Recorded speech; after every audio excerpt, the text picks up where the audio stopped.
اور اس کے ساتھ ساتھ کلائمیٹ کی وجہ سے جو چینجز آتی ہیں اوور دا ٹائم اس کو ہم اس کے تھرو مانیٹر کر سکیں گے، کیونکہ ڈفرینٹ جب یہ ہمیں ڈیٹا پرووائڈ کرے گا تھرو آؤٹ دا ایئر، تو ٹائم کے ساتھ ساتھ ہم ان چینجز کو جو ہے وہ آبزرو کر سکتے ہیں، اور اس کی بیسس پہ ہم بہتر پلاننگ کر سکتے ہیں. تو فوڈ سیکورٹی کو میں یہ بڑا امپورٹنٹ رول پلے کرے گا ملک میں، اور ڈیفینیٹلی یہ ساری چیزیں پھر لنک ہوتی ہیں ملک کی اکانومی کے ساتھ. تو سوشیو اکنامک بینیفٹس اس کے بہت زیادہ ہیں. ایگریکلچر میں آپ کے جو جنگلات کی مانیٹرنگ ہے، جتنی بھی ویجیٹیشن ہے ملک میں، اس کو یہ جو ہے نا وہ کنٹینیوس مانیٹرنگ اس کی جا سکتی ہے اس سیٹلائٹ کے تھرو. تو عثمان صاحب جو قدرتی آفات ہیں پاکستان میں، یہ بہت زیادہ پچھلے چند سالوں میں ہم اس میں اضافہ دیکھ رہے ہیں. بہت بڑے پیمانے پر سیلاب بھی آتے ہیں، ان سے پھر صرف جان ہی نہیں بلکہ مالی نقصان بھی بڑے پیمانے پر ہوتا ہے. تو یہاں پر جو ادارے اس وقت کام کر رہے ہیں وہ سنکڈ ہوں گے اس کے ساتھ، ان انفارمیشنز کو، اس ڈیٹا کو وہ ٹائملی استعمال کر کے کچھ پریکاشنری میجرز لے سکتے ہیں. کچھ قدرتی آفات کے سلسلے میں بھی یہ ہیلپ فل ثابت ہو سکے گا ان کی روک تھام کے لیے. جی بالکل. NDMA جو ہے ہمارا جو نیشنل ڈیزاسٹر مینجمنٹ اتھارٹی ہے، وہ ہمارا ایک بڑا امپورٹنٹ یوزر ہے سیٹلائٹ ڈیٹا کا.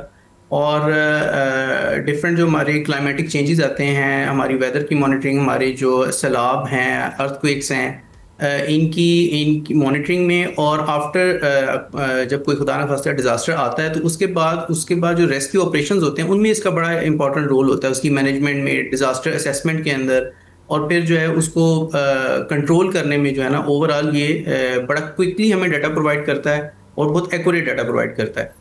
تو ڈیفینیٹلی یہ جو ہے وہ اس سے ہمارا یہ ڈیزاسٹر مینجمنٹ والا شعبہ جو ہے وہ کافی امپروو ہوگا. تو عثمان صاحب یہ جو ریموٹ سینسنگ سیٹلائٹ ٹیکنالوجی ہے، یہ آج کل کی دنیا میں، جب دنیا بہت ترقی کر چکی ہے ٹیکنالوجی کی دوڑ میں، تو یہ اس وقت کتنی ضروری ہے؟ یہ کسی بھی ملک کی معیشت کے لیے یا اس کے دفاع کے لیے یا دیگر شعبوں کے لیے یہ کتنی اہمیت کی حامل اس موجودہ دور میں، جو کہ بہت ہی ترقی یافتہ دور کہلاتا ہے، جدید دور کہلاتا ہے؟ جی آج کل جس طرح تمام دنیا میں جو ملکوں کی اکانومیز ہیں وہ ٹیکنالوجیز کے ساتھ لنکڈ ہیں، اور آپ کو پتہ ہے کہ آج کل تو آرٹیفیشیل انٹیلیجنس کا دور ہے، اور ایون سیٹلائٹس کے اندر بھی جو ہے نا وہ AI کا یوز بڑا فریکوینٹلی شروع ہو گیا ہے، اور بڑی فاسٹ ڈیٹا پروسیسنگ جو ہے نا وہ ہم سیٹلائٹس کے اندر بھی کر سکتے ہیں تھرو آرٹیفیشیل انٹیلیجنس. تو ان ٹیکنالوجیز کا استعمال جو ہے وہ اب میں تو سمجھتا ہوں کہ یہ ناگزیر ہے کسی بھی کنٹری کے لیے. اور پاکستان اپنے ایک اسپیس ویژن کے تحت جو ہے نا وہ گریجولی اس اسپیس ٹیکنالوجی کے اندر وہ اپنی سیلف ریلائنس جو ہے وہ بڑھا رہا ہے، اور تمام جو ملک کی ضروریات ہیں ٹیکنالوجی کی ڈومین میں اور اس سے ریلیٹڈ جتنی بھی اپلیکیشنز ہیں، پاکستان گریجولی اسپارک کو خاص طور پہ اس میں جو ہے نا وہ کام کر رہا ہے، اور گریجولی ہم جو ہے نا اپنے سیٹلائٹس کے فلیٹ میں اضافہ کرتے ہوئے ان ریکوائرمنٹس کو پورا کرنے کی طرف جا رہے ہیں. صحیح. اور پھر ٹیکنالوجی ہے ڈاکٹر عثمان صاحب جس پر پاکستان آنے والے دنوں میں بڑا، بلکہ پاکستانی نہیں دنیا اس وقت ریلائی کر رہی ہے، اور پاکستان کی جو اکانومی ہے، اور ہم نے دیکھا ریسنٹلی جو سونے اور تانبے اور دیگر ریئر ارتھ میٹلز ہیں، ان کے جو ذخائر پاکستان میں ابھی مزید دریافت ہونے ہیں، ان کی ایکسپلوریشن ہونی ہے، اور پاکستان کی اکانومی بہت ڈپینڈ بھی کر رہی ہے اس پر اگلے چند دہائیوں تک. تو یہ ان میں بھی کچھ ہیلپ فل ثابت ہو سکتا ہے، اس ایکسپلوریشن میں نشاندہی کر سکتا ہے کہاں کتنے ریزروز موجود ہیں، چونکہ اس پر جو انویسٹمنٹ درکار ہوتی ہے وہ بہت ہیوج درکار ہوتی ہے، جو ظاہر ہے پاکستان کے پاس ان حالات میں اویلیبل نہیں ہے، اور ہمیں فورن کمپنیز کی یا فورن انویسٹرز کی ضرورت پڑتی ہے. تو یہ اس شعبے میں بھی تھوڑی سی مدد کر سکتا ہے. جی بالکل. یہ منرل ایکسپلوریشن والا جو شعبہ ہے اس کے اندر جس طرح ہم کنونشنل طریقے سے گراؤنڈ بیس سرویز کرتے تھے پہلے، وہ اب سیٹلائٹ ڈیٹا کے تھرو کیے جا سکتے ہیں بڑے ایفیشینٹلی اور بڑے کم وقت میں. اور اس کے تھرو ڈفرینٹ جو ہمارے لینڈ کے امیجز ہم لیتے ہیں ٹیرین کے، اس کے امیجز کے ڈیٹا کو ایکوائر کر کے پھر اس کو پروسیس کر کے ہم اس سے ڈیجیٹل مینز سے یہ انفارمیشن ایکسٹریکٹ کر سکتے ہیں کہ کہاں پہ کس طرح کے منرلز جو ہے نا وہ کس مقدار میں پائے جاتے ہیں، اور پھر اکارڈنگلی ہمارے جو منرل ایکسپلوریشن کے پروجیکٹس ہیں ان کو اس میں بڑی ہیلپ مل سکتی ہے. تو یہ بڑا امپورٹنٹ شعبہ ہے، اور پاکستان میں الحمدللہ اس کی بڑی ایک اچھی ایک رچ ہے پاکستان جو ہے منرلز کے حساب سے. تو یہ ٹیکنالوجی ڈیفینیٹلی اس شعبے کو بھی جو ہے نا وہ بوسٹ کرے گی پاکستان میں. اچھا. اور پھر ظاہر ہے کہ یہ ایک ایسا شعبہ ہے کہ جس میں ابھی بہت ساری انٹرنیشنل کمپنیز بھی پاکستان آ رہی ہیں، دیگر ممالک بھی اس میں بہت خاصی دلچسپی کا اظہار کر رہے ہیں. تو اس سیٹلائٹ کے کانٹیکس میں مین فوکس انہی شعبوں پر رکھا جانا ہے یا ایگریکلچر کا ہمارا شعبہ ہے, کلائمیٹ چینج کا, یا مائنز اینڈ منرلز کا, یا کچھ اور شعبہ جات بھی اس میں شامل ہیں جس میں یہ پھر کام کرے گا؟ جی اس میں یہ کنونشنل شعبہ جات تو بالکل ہیں, جس طرح میں نے کہا گلیشیئر مانیٹرنگ ہے, ہمارے جو ہیں ڈیزاسٹر مینجمنٹ ہے, ایگریکلچر, آپ کا فارسٹ مانیٹرنگ, واٹر مینجمنٹ, یہ ہیں. اس کے علاوہ اس کو ہم R&D کے لیے بھی یوز کر سکتے ہیں. ہم اپنے اکیڈیمیا میں, ایجوکیشن سیکٹر میں اس کا ڈیٹا جو ہے وہ ہمیں اپنی اکیڈیمیا کو پرووائڈ کر سکتے ہیں, جو اس کو یوز کرتے ہوئے ڈفرینٹ R&D کے پروجیکٹس بھی کیے جا سکتے ہیں. تو اس کا سائنٹیفک اپلیکیشنز بھی ہو سکتی ہیں فیوچر میں. بالکل صحیح. اور پھر اب یہ بتائیں, اس ٹیکنالوجی کے ذریعے ہم اب دنیا کا جو اس وقت ٹیکنالوجی کا کمپٹیشن ہے اس میں پاکستان بھی ان ممالک میں شامل ہو گیا جو کہ ظاہر فنڈ وائز یا اکانومی وائز یا اپنی GDP وائز ان کا بہت ہیوج سائز ہے, وہ بہت زیادہ پیسہ ٹیکنالوجی پر خرچ کرتے ہیں. تو ہم اپنے پروجیکٹس کو بڑے ایفیشینٹ طریقے سے اور بڑے بہتر انداز سے آگے لے کر چل بھی رہے ہیں, اور ٹیکنالوجی میں بھی ہم اس وقت پیچھے نہیں ہیں. ہاں جی الحمدللہ پاکستان جو ہے وہ دیکھیں لمیٹڈ ریسورسز کے باوجود جو ہے وہ ہم ماشاءاللہ اس ساؤتھ ایشین ریجن کے اندر کافی دوسرے کنٹریز کے ساتھ ایٹ پار ہیں ٹیکنالوجی وائز. اور ہماری سٹینڈنگ جو ہے وہ اسپیس انڈسٹری کی سٹینڈنگ خاص طور پہ پاکستان کی وہ اب کافی بہتر ہے پہلے سے. اور آلدو چائنا اس میں اس ریجن میں اگر میں بات کروں تو چائنا کافی لیڈ کر رہا ہے اس ٹیکنالوجی میں, اور پاکستان چائنا کا ایک امپورٹنٹ پارٹنر بھی ہے. بہت سارے پروجیکٹس ہم چائنا کے ساتھ کولیبریشن میں کرتے ہیں, اور ڈیفینیٹلی یہ ایک میوچل لرننگ پروسیس بھی ہوتا ہے دونوں سائڈس کے لیے. تو اٹس ویری گڈ کہ پاکستان جو ہے وہ اس ٹیکنالوجی میں ایکسیل کر رہا ہے. اور اگر میں اوور آل اس ریجن کی بات کروں تو پاکستان کی جو اسٹینڈنگ ہے وہ مچ امپرووڈ ہے with respect to past 2 decades. صحیح. اور صاحب اس میں پھر کیا کوئی بھی پرائیویٹ سیکٹر جو ہوتا ہے وہ ظاہر ہے کسی بھی ملک کی معیشت میں بڑی ریڑھ کی ہڈی کی حیثیت رکھتا ہے, تو اس ٹیکنالوجی میں بھی کیا کوئی پرائیویٹ سیکٹر کے لیے آپ کوئی اسپیس یا اسکوپ ایسا دیکھتے ہیں کہ ان کے ساتھ بھی کچھ مل کر جوائنٹ وینچرز ہو سکیں, جس طرح ہم دیگر ممالک کے ساتھ مل کر جوائنٹ وینچرز کرتے ہیں, تو اس میں ہمارے معاشی اعتبار سے بھی زیادہ فوائد ہم اس سے حاصل کر سکتے ہوں؟ ہاں جی یہ ایک بہت امپورٹنٹ پوائنٹ ہے. دیکھیں کوئی بھی انڈسٹری جو ہے نا وہ اسٹینڈ الون تو فلرش نہیں کر سکتی کہیں پہ بھی. تو اس لیے یہ جو ایک انڈسٹریل سائیکل ہے, تمام انڈسٹریز جو ہیں وہ ایک دوسرے کو سپورٹ کرتی ہیں. اور اس میں آپ کی مینوفیکچرنگ انڈسٹری شامل ہے, آپ کی IT انڈسٹری شامل ہے, سافٹ ویئر انڈسٹری ہے, ڈفرینٹ آپ کی الیکٹرانکس کی انڈسٹری ہے. تو اسپارک کو ڈیفینیٹلی ان انڈسٹریز کے ساتھ مل کے جو ہے یہ پروجیکٹس کرتا ہے. ہم ظاہر ہے کہ ہر چیز کی مینوفیکچرنگ ہم خود نہیں کرتے, ہم کچھ لوکل انڈسٹری سے کچھ چیزیں مینوفیکچر کرواتے ہیں. لوکل سافٹ ویئر یا IT کی انڈسٹری ہے اس کو بھی ہم بعض کا یوز کرتے ہیں اپنے پروجیکٹس کے اندر. اکیڈیمیا سے ہم کافی ہیلپ لیتے ہیں, ہمارے کوئی کافی اکیڈیمک پارٹنرز ہیں جن کے ساتھ ہم مل کے جو ہے نا وہ R&D اور اسمال پروجیکٹس کرتے ہیں, اور الٹیمیٹلی یہ چیزیں پھر انٹیگریٹ ہوتی ہیں in a bigger programme in the form of a full fledged satellite project. اور بعد میں پھر سیٹلائٹ پروجیکٹس کا جو سیٹلائٹس کا جو ڈیٹا ہوتا ہے اس کے یوز کے حوالے سے بھی ہم ڈفرینٹ پروجیکٹس جو ہیں وہ لوکل انڈسٹری کے ساتھ مل کے اور اکیڈیمیا کے ساتھ مل کے کرتے ہیں. تو ڈیفینیٹلی یہ پورا ایک انڈسٹریل سائیکل ہے جو جس کا آؤٹ کم جو ہے وہ پھر ملک کو ایک فروٹفل اپلیکیشن کی شکل میں, اکانومی کی شکل میں جو ہے وہ ملتا ہے. تو تمام انڈسٹریز ایک دوسرے کے ساتھ کولیبریٹیو وے میں چلتی ہیں, اور پاکستان میں یہ اسپیس انڈسٹری کی موجودگی سے ڈیفینیٹلی دوسری انڈسٹریز کو فائدہ ہو رہا ہے اور ان سے ہمیں بھی فائدہ ہو رہا ہے. صحیح. اور اس بار جو لانچنگ تھی سیٹلائٹ کی ڈاکٹر صاحب, وہ ظاہر ہے ہمارے اس جشن آزادی سے, یوم آزادی سے 2 ہفتے پہلے کی گئی. تو ایک ظاہر ایک جوش, ایک جذبہ, ایک وہ فیل یقینی طور پر رہی ہوگی کہ اگست کا مہینہ بھی شروع ہونے والا ہے اس لانچنگ کے فوری بعد, وہ بھی اس کا بھی آغاز رہا. تو یہ لانچنگ ماضی کی جتنی لانچنگز ہو چکی ہیں اس سے کتنی مختلف رہی ہے, اور ظاہر ترقی کے ایک نئے دور کا پاکستان میں اس کو ایک آغاز کہا جا سکتا ہے, ایک بڑی تاریخی یہ مشن رہا ہے. جی بالکل, یہ ایک آپ کہہ لیں کہ ایک نئی ٹیکنالوجی ہے, لیٹسٹ اس میں جو ہے نا وہ ہارڈ ویئر اور لیٹسٹ ٹیکنالوجیز کا استعمال کیا گیا ہے. اور جیسے جیسے ہم آگے جا رہے ہیں امپرومنٹ آ رہی ہیں ہمارے ہارڈ ویئر میں, سافٹ ویئر میں, ہماری ٹیکنیکس کے اندر. تو یہ بہت خوشی کی خبر ہے. اور ماشاءاللہ 14 اگست کے قریب ہم نے اس کو لانچ کیا, اور فیوچر میں بھی انشاءاللہ اس سال میں ہماری مزید پلانز بھی ہیں جو کہ آپ کو بھی عنقریب پتہ چلیں گے. تو یہ ایک آپ سمجھ لیں کہ ایک پروگریسو ریمپ ہے جس کے اوپر ہم جا رہے ہیں, اور یہ نہ صرف ہمارے لیے بلکہ پوری قوم کے لیے خوشی کی خبر ہے کہ پاکستان جو ہے وہ ٹیکنالوجی میں اب تھوڑا سا لائم لائٹ میں آ رہا ہے اور پرومیننٹ ہو رہا ہے. صحیح. اچھا, 2011 میں ہم نے دیکھا تھا اس اسپیس ٹیکنالوجی کا پاکستان میں آغاز ہوا تھا, اور پھر اگلی سیٹلائٹ اور اس کے بعد وہ اگلی سیٹلائٹ. تو یہ جو رفتار اور پیس آپ دیکھ رہے ہیں سیٹلائٹس کا, یہ مناسب ہے یا اس کی رفتار ابھی سست ہے اور اس کو مزید تیز کیا جا سکتا ہے مستقبل میں, اور اس کو تیز کرنے کی ضرورت بھی اس وقت ہے یا نہیں؟ ذرا اس پر بھی تھوڑی روشنی ڈالیے گا. جی, اس میں میں یہ کہوں گا کہ ہمارا ایک پورا اسپیس پروگرام ہے جس کو ہم کہتے ہیں 2047 تک ہم نے پورا ایک جو ہے وہ مشن بنایا ہوا ہے جس کے تحت ہم چل رہے ہیں.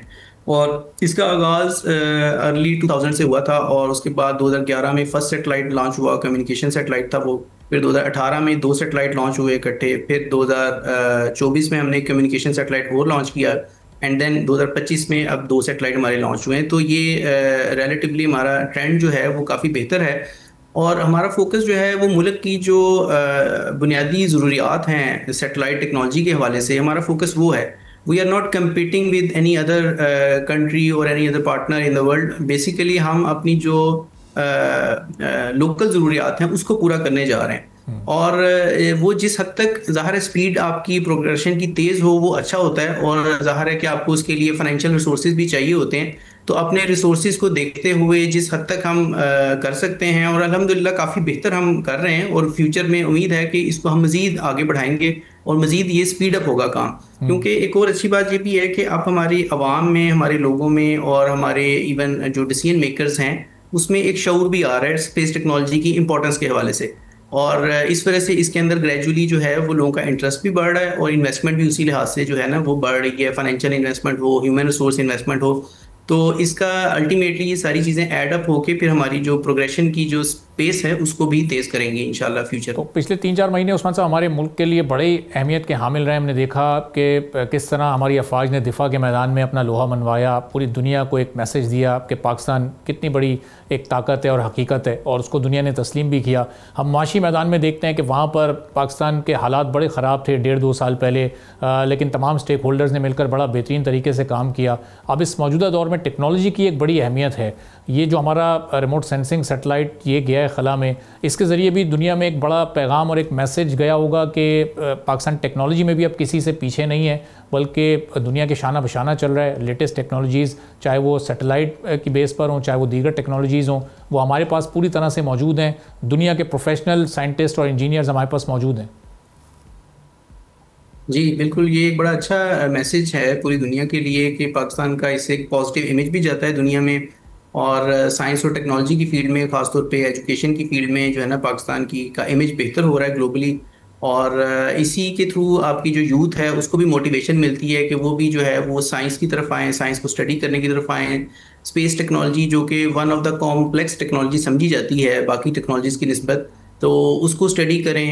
اور یہ ٹیکنالوجی جو ہے یہ باقی ٹیکنالوجیز کے لیے ڈرائیونگ فورس کا کام کرتی ہے بیسیکلی, کیونکہ باقی ٹیکنالوجیز بھی جس طرح اس کو سپورٹ کر رہی ہیں. تو اسپیس میں جس طرح آپ جانتے ہیں کہ بہت ہارش انوائرمنٹ ہوتا ہے, بڑی سخت ریکوائرمنٹس ہوتی ہیں اسپیس میں ہارڈ ویئر کو آپریٹ کرنے کے لیے. بڑے ہائی ٹیمپریچر اور لو ٹیمپریچر کے اندر انہیں آپریٹ کرنا ہوتا ہے, ویکیوم انوائرمنٹ میں اور ریڈیشن انوائرمنٹ میں آپریٹ کرنا ہوتا ہے. تو ان چیزوں کو اگر ہماری یوتھ اسٹڈی کرے اور ہمارے کریکولم میں, ہمارے ایجوکیشن سیکٹر میں ان چیزوں کو مزید جو ہے وہ اس کی انوالومنٹ کو بڑھایا جائے, تو ڈیفینیٹلی ہم جو ہے اس سے مزید فیوچر میں اچھے پروجیکٹس کر کے اور فائدہ اٹھا سکتے ہیں اس میں. اور ڈاکٹر صاحب یہ جس آپ ظاہر ایک رجحان کی بات کر رہے ہیں کہ ہماری یوتھ کا رجحان شاید اس وقت اس طرف اسپیس ٹیکنالوجی کی طرف یہ تھوڑا سا شاید کم ہو, تو یہ اس کو کیسے اس اویئرنیس کو بڑھایا جا سکتا ہے, یا کیسے یوتھ کی جو توجہ ہے وہ اس جانب بھی کی جا سکتی ہے, جو کہ اس وقت بہت ساری فیلڈز میں ان کا اس وقت انٹرسٹ ہے لیکن شاید یہاں پر اس کی تھوڑی سی کمی محسوس ہوتی ہے. یہ درست ہے یا نہیں, یہ آپ بھی ذرا اس پر اپنی رائے دیجیے گا.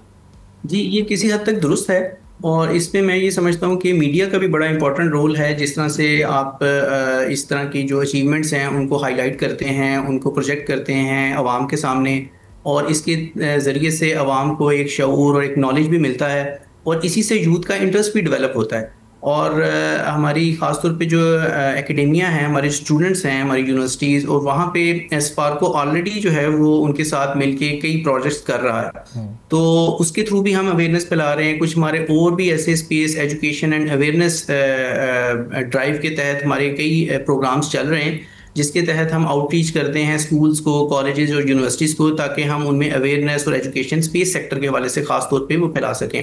اور میڈیا کے تھرو، الیکٹرانک اور پرنٹ میڈیا کے تھرو جب اس طرح کے کوئی ایونٹس ہوتے ہیں ان کو ہائی لائٹ کر کے اور ان کے تھرو بھی ایک سورس آف ایجوکیشن جو ہے وہ دیا جا سکتا ہے. تو اسی طرح گریجولی جو ہے وہ اس سیکٹر میں اگر عوام کا انٹرسٹ بڑھتا ہے تو ڈیفینیٹلی اسٹوڈنٹس کے لیے بھی اپرچونیٹیز ہوں گی اس کے اندر زیادہ سے زیادہ، اور ڈیفینیٹلی ہماری انڈسٹری کو بھی اس سے فائدہ ہوگا. صحیح. اور عثمان صاحب، جو فیوچر پروجیکٹس ہیں ان پر بھی بڑے بہترین طریقے سے اس وقت کام چل رہا ہے. ظاہر ہے ان کی اسپیسیفکیشنز پر بات کرنا اس وقت ممکن نہیں ہوگا، لیکن اگر اوور آل ایک جنرک ویو ہم آپ کا لیں کہ جو آگے کے پروجیکٹس ہیں وہ بھی ہم ٹائملی اچیو کر سکیں گے. جس 2047 کے پروگرام کا آپ نے اس وقت ذکر کیا وہ ود ان ٹائم اس کے سارے ٹارگیٹس اس وقت بہترین طریقے سے حاصل کیے جا رہے ہیں کامیابی کے ساتھ. جی الحمدللہ ہمارے جو فیوچر پروگرامس ہیں اس پہ بھی بڑا اگریسولی کام چل رہا ہے، اور we are trying our best کہ ہم ان کو ٹائم پہ کمپلیٹ کریں ان تمام پروجیکٹس کو، اور ٹائم لائنس کے تحت جو ان کے ٹارگیٹس ہیں ان کو اچھی طرح اچیو کریں. اور جو پچھلے ہمارے پروگرامس ہیں اور جو نیکسٹ پروگرام ہیں ان کو آپس میں ڈو ٹیل کر کے، ان کو ہارنس کر کے اس کے جو بینیفٹس ہیں وہ ملک کی اکانومی کو پہنچائے جائے. ٹھیک ہے، بہت بہت شکریہ. ڈاکٹر عثمان افتخار صاحب، head of satellite design SUPARCO سے ہمارے ساتھ موجود تھے. تو آپ نے ڈاکٹر صاحب کی سنی. ایک بریک لیتے ہیں، بریک کے بعد واپس آئیں گے، ایک اور اہم موضوع پر بات کریں گے.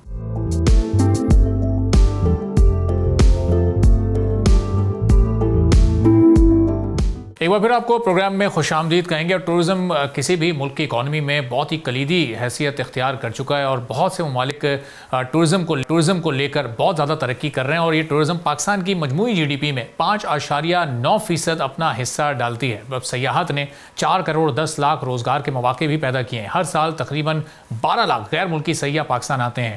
ملک کے سیاح شمالی علاقوں کا زیادہ رخ کرتے ہیں. گلگت بلتستان میں ہنزا ہے، اسکردو ہے، خنجراب پاس، عطا آباد جھیل اور دیوسائی نیشنل پارک جانے کا رجحان زیادہ پایا جاتا ہے. پھر خیبر پختونخوا کی طرف اگر آپ چلے جائیں تو سوات ہے، کالام ہے، مالم جبہ، ناران، کاغان، شوگران اور کمراٹ ویلی ہے جہاں سیاحوں کا خوب رش ہوتا ہے. صوبہ پنجاب کے دارالحکومت لاہور میں شاہی قلعہ، بادشاہی مسجد، شالامار باغ زیادہ مشہور ہیں، جبکہ ملتان، بھاولپور اور ٹیکسلا میں بھی یہ ٹورسٹ جاتے ہیں. سندھ کے سیاحتی مقامات میں موئنجو داڑو ہے، مکلی کا قبرستان ہے، ٹھٹا ہے، کراچی کی ساحلی پٹی شامل ہیں، جبکہ بلوچستان میں گوادر اور ماڑا، ہنگول نیشنل پارک اور پرنسس آف ہوپ میں ٹورسٹ جاتے ہیں. اب مذہبی طور پر اگر ہم سیاحت کی بات کرتے ہیں تو پھر ٹیکسلا، سوات اور بدھ مت کے ورثوں میں ان ٹورسٹ کی بہت زیادہ دلچسپی ہوتی ہے. ساتھ ساتھ سکھوں کے لیے ننکانہ صاحب اور کرتارپور کوریڈور بڑی توجہ کا باعث اب بنتا جا رہا ہے. پھر بین الاقوامی اداروں کے مطابق پاکستان دنیا کے ٹاپ 10 ایڈونچر ٹورزم ڈیسٹینیشنز میں شمار ہو سکتا ہے. لیکن کیسے؟ اگر موجودہ جی ڈی پی کا حصہ تقریباً 12 سے 15% لایا جائے تو سالانہ 20 سے 25 بلین ڈالر تک یہ آمدنی ممکن ہو سکتی ہے. اگر انفراسٹرکچر کو بہتر کر دیا جائے تو شمالی علاقہ جات سالانہ 10 سے 12 ملین مقامی اور انٹرنیشنل ٹورسٹ کو متوجہ کر سکتے ہیں. صرف کرتارپور کوریڈور کے ذریعے 1 سے 2 ملین سکھ یاتری سالانہ پاکستان آ سکتے ہیں، جس سے اربوں کا ریونیو کمایا جا سکتا ہے. دنیا میں ریونیو کے اعتبار سے اگر ہم ٹورزم سیکٹر کو دیکھیں تو امریکہ سب سے اوپر ہے، جسے سالانہ 175 بلین ڈالر کا ریونیو اس ٹورزم سے حاصل ہوتا ہے. دوسرے نمبر پر چائنا کا نمبر ہے جو اس سیاحت سے سالانہ 154 بلین ڈالرز کماتا ہے. تیسرا ملک اسپین ہے جہاں ٹورزم سے 92 بلین ڈالرز حاصل کیے جاتے ہیں. چوتھے نمبر پر یو کے یعنی یونائٹڈ کنگڈم 73 بلین ڈالر کا ریونیو ٹورزم سے کما رہا ہے. فرانس میں اس ٹورزم سے سالانہ 68 بلین ڈالرز حاصل کیے جاتے ہیں. اٹلی میں ٹورزم سے 60 بلین ڈالرز کمائے جاتے ہیں. پھر اس سے تھوڑا سا ہم آگے بڑھتے ہیں تو تھائی لینڈ ہے جہاں 52 بلین ڈالرز ایک سال میں یہ ملک حاصل کر لیتا ہے. ترکیہ کو 49 بلین ڈالر سالانہ کمائی سیاحت سے ملتی ہے. جرمنی میں سیاح سالانہ 37 بلین ڈالر کا فائدہ پہنچاتے ہیں، جبکہ میکسیکو میں ٹورزم سے سالانہ کمائی 30 بلین ڈالر تک ہو جاتی ہے. تو عالمی طور پر سیاحت میں ہم پاکستان کی پوزیشن دیکھیں تو چوتھے بدترین ملک ہونے کے ساتھ پاکستان کا اس وقت 96واں نمبر ہے. پاکستان 20 نئے سیاحتی مقامات تیار کرنے کا منصوبہ بنا رہا ہے. اس سیکٹر کو اب اس سیکٹر پر فوکس کیا جا رہا ہے. حکومت کی جانب سے جدید انفراسٹرکچر، ٹرانسپورٹ اور اعلیٰ معیاری تفریح گاہوں کی ضرورت محسوس کرتے ہوئے گلگت بلتستان اور آزاد جموں و کشمیر کی طرف اب ٹورسٹ کو راغب کرنے کی اہمیت پر زور دیا جا رہا ہے. وزیر وزیر اعظم نے بھی اس سلسلے میں کچھ ایکشن لیا ہے، متعلقہ وزارتوں اور محکموں کو یہ ہدایت کی ہے کہ سیاحت کے ایسے منصوبے تیار کریں جو پریکٹیکل ہوں اور مختصر مدت میں مکمل بھی کیے جا سکیں۔ اب اس کے ساتھ ساتھ سیاحتی مقامات پر تمام نئی تعمیرات اور انفراسٹرکچر کو ماحولیاتی تبدیلی کو سامنے رکھتے ہوئے بنایا جائے۔ انہی اقدامات کو بڑھانے، سرمایہ کاروں کو راغب کرنے اور پاکستان کو عالمی سیاحتی مقام کے طور پر فروغ دینے کے لیے جلد اسلام آباد میں national tourism expo and investment conference بھی منعقد ہونے جا رہی ہے۔ تو اب پاکستان اس سیکٹر میں مزید آگے کیا کچھ، گلگت بلتستان اور آزاد کشمیر کو کس طرح سے سیاحت کا مرکز بنایا جا سکتا ہے اور اس سے پھر کتنی آمدنی ہو سکتی ہے، اس سے کتنا ریونیو کمایا جا سکتا ہے، اس پر ہم گفتگو کریں گے۔ راجہ ناصر علی خان صاحب ہمارے ساتھ موجود ہیں، وزیر ہیں پلاننگ اینڈ ڈیولپمنٹ کے، ایڈوائزر فار ٹورزم ہیں گلگت بلتستان کے، ہمارے ساتھ موجود ہیں۔ بہت شکریہ راجہ ناصر صاحب، پروگرام کے لیے آپ نے وقت نکالا۔ اب یہ جو سیاحت کا شعبہ ہے یہ کافی نیگلیکٹڈ رہا ہے، کافی اس کو نظر انداز ماضی کی حکومتوں نے کیا ہے۔ اگر اس پر اب فوکس کرتی ہے حکومت اور اب شروع کرتی ہے 20 مقامات کو بھی تیار کرنا، تو کتنا پوٹینشل ہے پاکستان میں اس وقت ٹورزم کا؟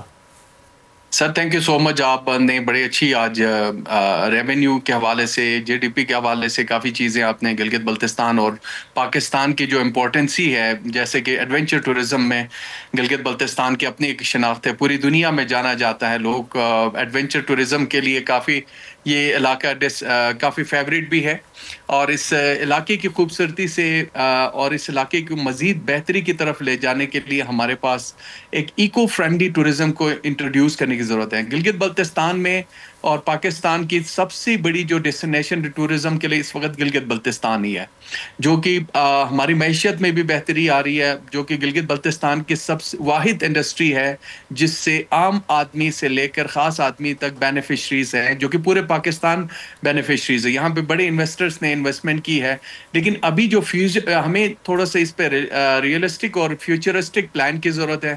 گلگت بلتستان اب تک جو آلریڈی جو انٹیپڈ ایریاز ہیں، جس پہ ہمیں کافی سروے بھی کی ہے، ہم نے جو نئے 12 ڈیسٹینیشنز گلگت بلتستان کے اندر، ہم نئے 12 ڈیسٹینیشنز پہ جا رہے ہیں، جو کہ ہمارا main focus eco friendly destinations ہیں۔ گلگت بلتستان اب تک جو ہے 50% ایکسپلور ہے، باقی ریسٹ جو 50% ہے اس کو بھی ہم چاہتے ہیں کہ انٹیپڈ ایریاز کو کیسے لوگوں کے لیے فیزیبل بنایا جائے، کیسے خوبصورتی کے ساتھ اس خوبصورت علاقے کی پوٹینشل سے علاقے کے لوگوں کو نوازا جائے، اس علاقے کی ساتھ ساتھ پاکستان کی اکنامی کی بہتری کی طرف لے کے جائیں۔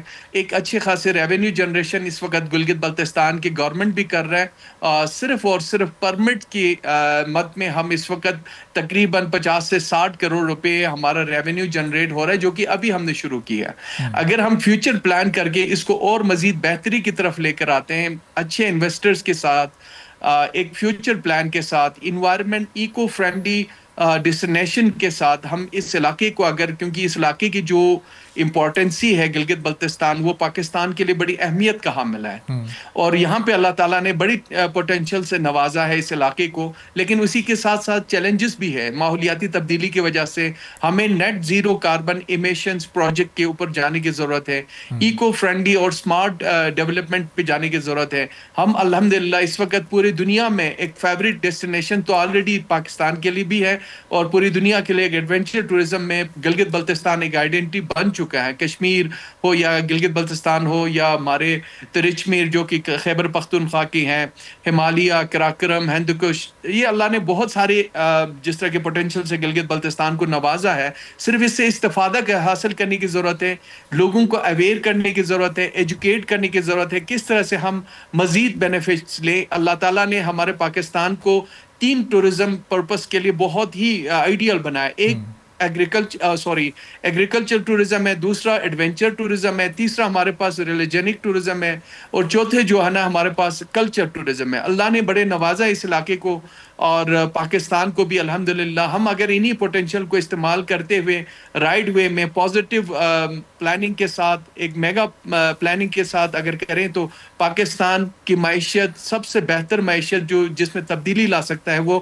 ہم ٹورزم کی ہی مد میں لا سکتے ہیں۔ تو رائے صاحب، اب یہ ہم دیکھتے ہیں کہ سالانہ جو بھی فگر ہے فارن ٹورسٹ کا، وہ آلموسٹ کوئی 12 لاکھ کے قریب ہے، 12 لاکھ لوگ یہاں آتے ہیں، لیکن جو پچھلے چند سالوں سے کلائمیٹ چینج کے اثرات ہیں اس وقت، صرف گلگت بلتستان ہی نہیں، اوور آل ہم پورے پاکستان کی بات کریں میں, چاہے وہ KP کے علاقے ہوں, دوسرے صوبوں کے علاقے ہوں, تو وہاں پر جو یہ اثرات سامنے آتے ہیں, جس طرح کے حادثات ہوتے ہیں, اس میں انسانی جانوں کا بھی نقصان ہوتا ہے, لوگ کئی دنوں تک کچھ مقامات پر پھنس بھی جاتے ہیں, کہیں ریسکیو ورک ہو پاتا ہے ٹائملی, کہیں نہیں ہو پاتا.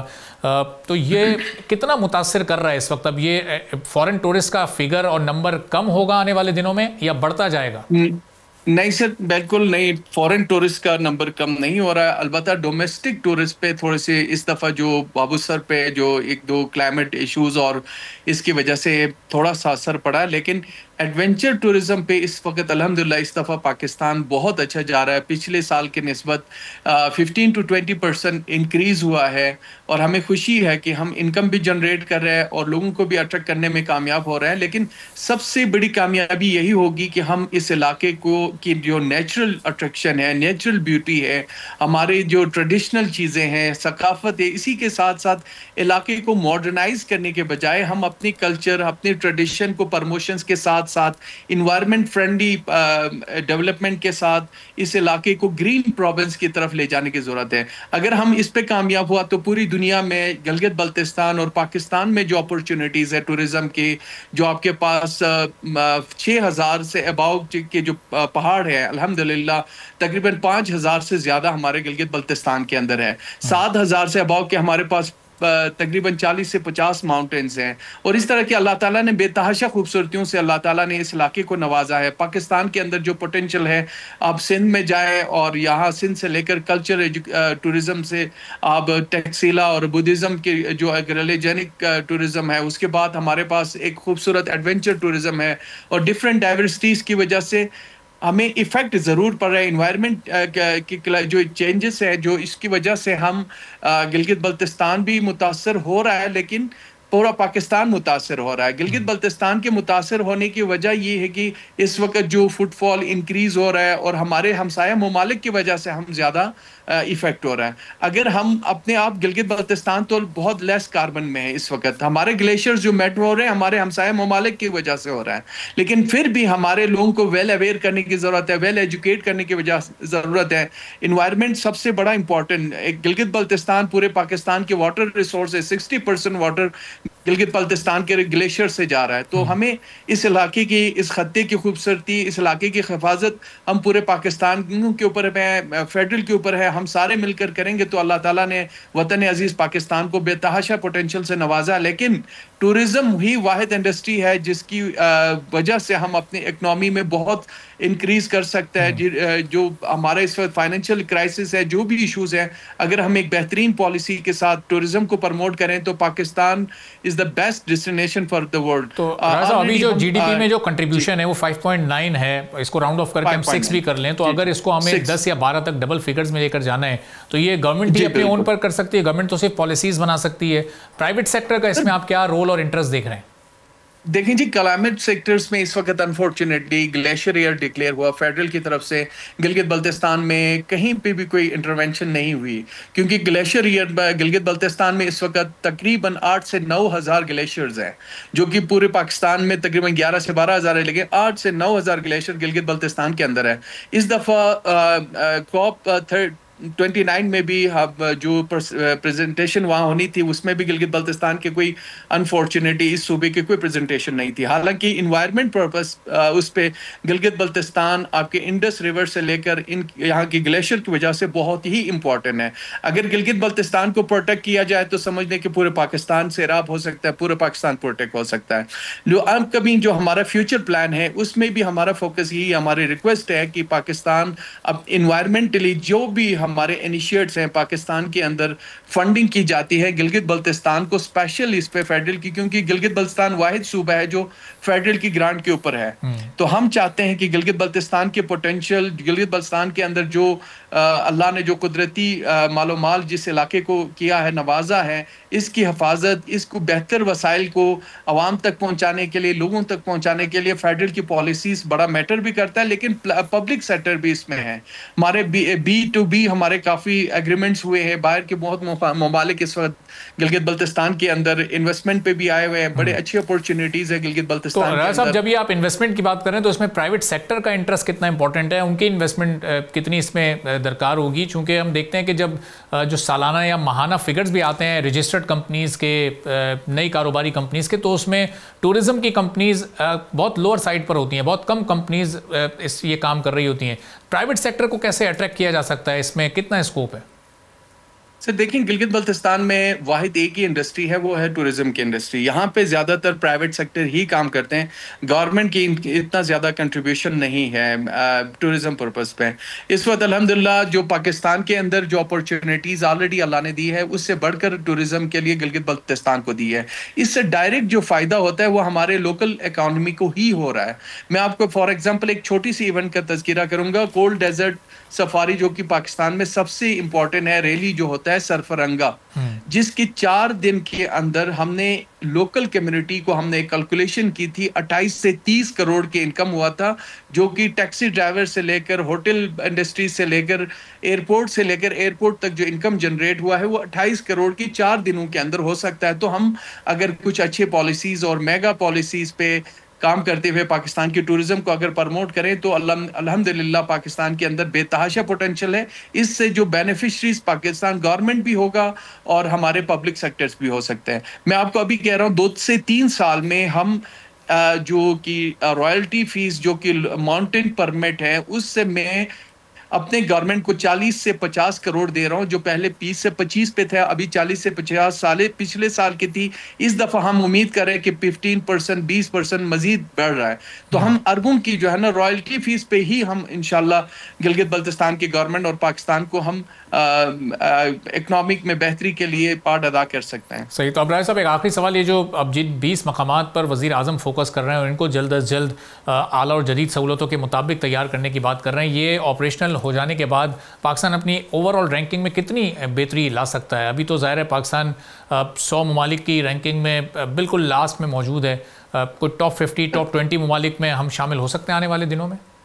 الحمدللہ انشاءاللہ جس بہتری کے ساتھ جس اس وقت حکومت پاکستان نے ایک تو سب سے بڑی نیڈ تھی وہ ٹورزم پالیسی کی ہے۔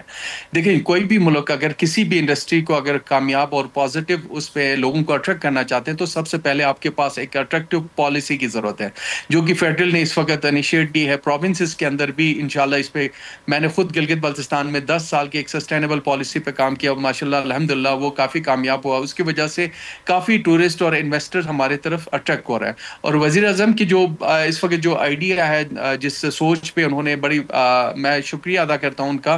دیکھیں 115 سے 112 سے ہم آئے ہیں اس وقت 1994 پہ، تو ہم 2-4 سالوں میں انشاءاللہ 50 سے بھی اس پہ آ جائیں گے، ٹاپ 25 پہ ڈیسٹینیشن پہ گلگت بلتستان کی وجہ سے پاکستان آیا ہے۔ تو پھر انشاءاللہ ہماری جو اکنامی جس طرح سے گرو کر رہی ہے، سینٹرل ایشین سے لے کر ملیشین سے لے کر امریکن سے لے کر یورپین تو آلریڈی پہلے بھی تھا، لیکن کافی یورپ ممالک جو اس وقت صرف سمر کو فوکس کرتے تھے، لیکن اس وقت الحمدللہ ونٹر پہ بھی آ رہا ہے، آٹم میں بھی آ رہا ہے، تو ہم اپنے اکنامک میں بہتری محسوس کر رہا ہے اور ہم جلد اپنی جو ٹارگٹ ہے جی ڈی پی جو کہ ہمارا 11 سے 12 جو کہ انشاءاللہ 1 سے 2 سال کے اندر ہم اچیو کر سکتے ہیں ٹورزم میں۔ ٹھیک ہے، اور مجھے امید ہے اس پہ کافی بہتر کام ہو رہا ہے۔ بہت شکریہ راجہ ناصر علی خان صاحب، ڈیولپمنٹ مشیر سیاحت گلگت بلتستان ہمارے ساتھ موجود تھے، گفتگو آپ نے سنی۔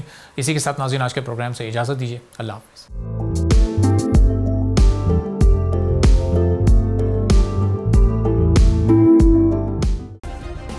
سبسکرائب کریں اور بیل دبائیں تاکہ کوئی خبر رہ نہ جائے۔